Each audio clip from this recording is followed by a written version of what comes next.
Parce que moi j'ai rejoint Extinction Rebellion il y a moins d'un mois, on m'a sollicité pour on m'a invité à venir ici, organiser et j'ai trouvé l'idée super pour se mettre en marche super rapidement quoi. Enfin en marche c'est peut-être pas le bon mot mais ça pue un peu maintenant ça, mais ouais pour attaquer les choses, voilà. Hein. Et l'idée du mouvement que j'avais vu dans d'autres pays était quand même hyper enthousiasmante, quoi.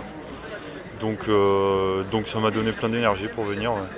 Bah, moi, avec mon ami, c'est lui qui m'a branché sur cette association, enfin on va dire ça. Le mouvement. Ouais, mouvement plutôt, ouais. Et en fait, je m'intéresse depuis un moment quand même à l'écologie, tout ça. Puis je me suis dit que c'était le moment de passer à l'action. Et du coup, bah, voilà, je me suis dit c'est une bonne idée de venir là. J'avais pas forcément le temps, mais je suis venu aujourd'hui et j'ai envie de m'engager dans le long terme, quoi. Voilà, et voilà, je sais pas quoi dire plus.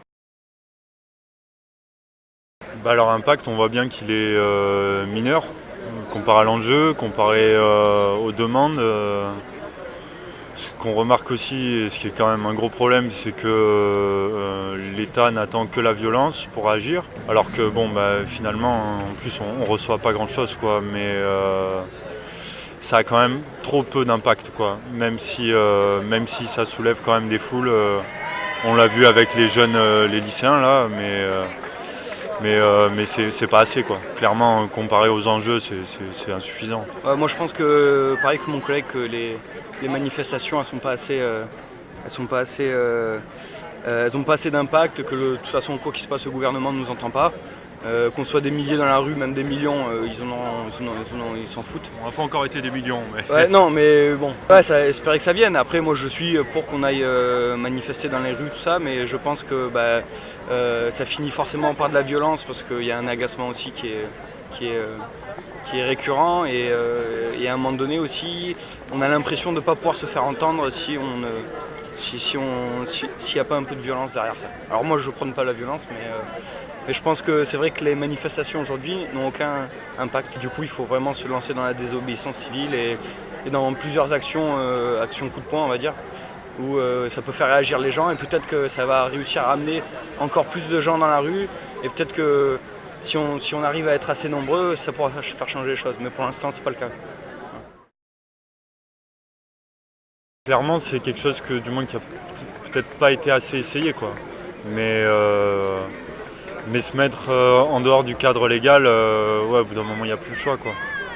Parce que tout ce que défend aujourd'hui, tout ce que représente l'État, tout ce que représente le légal, c'est contraire à une vision. Je sais pas si je suis clair, mais une vision d'avenir cohérente, quoi. Et en réfléchissant dans des logiques d'effondrement, sortir des lois, bah ouais, c'est obligatoire finalement. Et ne serait-ce que pour faire comprendre aux gens, voilà.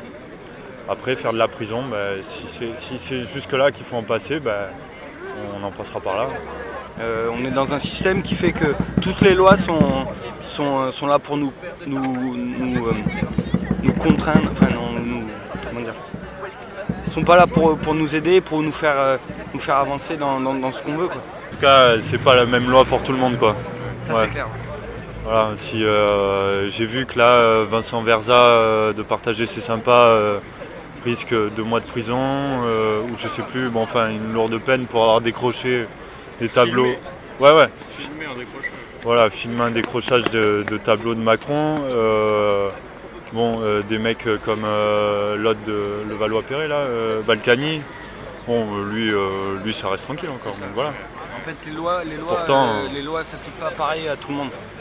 Chaque personne, selon son rang social, est différent et peut avoir des privilèges, quoi. Je veux dire, on le voit bien aujourd'hui, les hommes politiques sont intouchables. Et nous, si on a le malheur de pas respecter une loi, peu importe laquelle, qui peut être minime ou quoi, on peut aller en prison, on peut aller. Il y a vraiment un gros problème avec la justice, du coup, qui est pas équitable du tout. Elle est pas équitable. On voit bien qu'on se fait avoir à chaque fois, quoi. Il y en a qui disent que c'est la force des faibles. Moi je crois que c'est juste le dernier moyen d'expression, quoi, pour certains. Et puis ça dépend quelle violence aussi, parce que il y a des violences silencieuses, quoi, des violences beaucoup plus sournoises où c'est pas dit, où ça passe pas par des vitrines pétées, ça passe pas par forcément des gens qui meurent par une grenade ou quoi, mais je sais plus, le chômage de masse, combien de milliers de morts ça a fait en 10 ans, mais c'est une violence, quoi. Donc forcément, après, c'est pas les mêmes violences qui s'affrontent, comme on voit avec les gilets jaunes, où il y a le Fouquet qui crame, mais à côté de ça, tu te fais éborgner parce que tu essayes de te donner ton avis, quoi. Mais ouais, c'est à peu près ce que je peux donner comme définition, je crois. Je crois pas. Après, j'ai pas vécu d'événements majeurs dans ma vie où l'État ne m'a pas enlevé un membre de ma famille, ne m'a pas dépossédé de l'endroit où je vis. Voilà. Je sais pas ce qui peut advenir de ma pensée aujourd'hui dans quelques années, mais au jour d'aujourd'hui, non. Et même demain, je pense que l'action non violente, répétée, poussée, peut-être que ça aura un impact, mais sortir de ce système, ça en a un aussi, quoi. Et inventer autre chose, c'est primordial. Enfin, si effondrement a lieu, ce qui est fort probable, il faut qu'on soit en capacité de proposer autre chose, quoi. Sinon on laisse le chaos et c'est tout ce qu'on fait, quoi. Donc non, la violence, je crois pas que ce soit pour moi. C'est pas la solution, la violence. Par contre, on va y passer, c'est sûr qu'il va y avoir beaucoup de violence qui va émerger, parce que l'effondrement il va avoir lieu, en fait. C'est même pas est-ce qu'il va avoir lieu, c'est il va avoir lieu. Donc le problème, c'est qu'on va passer par de la violence, forcément. La violence fait partie aussi un peu de l'être humain. Mais je pense que ce qu'il faut retenir, ça, c'est la solidarité, essayer de s'entraider, l'amour qu'on peut avoir les uns les autres, et essayer de se raccrocher à ça. Et pouvoir préparer l'avenir comme on peut. Il va falloir qu'on soit tous très forts. Mais je pense que ça va passer par. Je pense que il va y avoir de la violence, c'est clair, mais on va passer par il va falloir qu'on soit tous solidaires et je pense que l'amour va vraiment. En fait, c'est le mot, je pense, qui est le plus important. L'amour on peut avoir envers la nature, envers les êtres humains, envers chaque chose sur cette terre. Quoi qu'il se passe, il y aura de la violence, mais il faut rester sur cette optique-là, essayer de préparer l'avenir le mieux qu'on peut. Et voilà, et de toute façon, on verra bien.